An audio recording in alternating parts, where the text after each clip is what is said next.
This is a News 1130 special report. A Vancouver school teacher is cycling around the world to battle the stigma and misconceptions around mental illness. Michael Schratter's journey began last summer, and his goal is to be riding 40,000 kilometers, the distance right around the globe, while crossing 6 continents and 30 countries.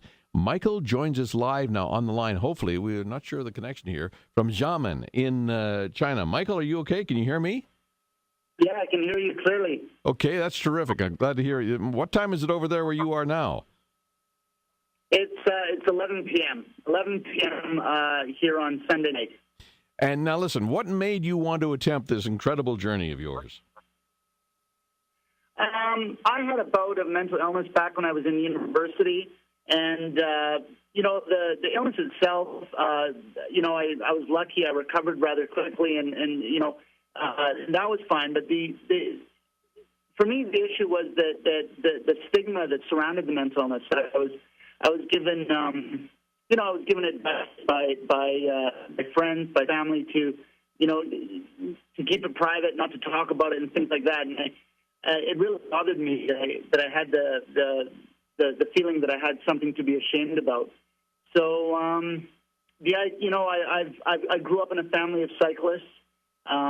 My mom and dad were avid cyclists. We did trips together as a family in Europe. I cycled across Canada the year before I had the incident of mental illness in university.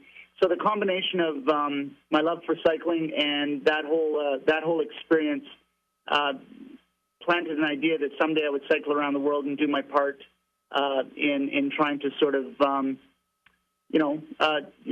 dispel the misconceptions and the stigma. It's a very, very challenging thing you've chosen to do. You've been on the journey for about 10 months now. What has been the most challenging part for you? I'd say the isolation. For the most part, I'm alone. I'm alone on the bike, and it's just a lot of time to be by yourself. I'm not that interesting of a guy to be around that long of a time, so by myself. Thankfully for the modern age that we live in, Skype, I'm talking to you right now from my computer, Facebook, email, those sort of things have made isolation a lot more manageable, but definitely the isolation.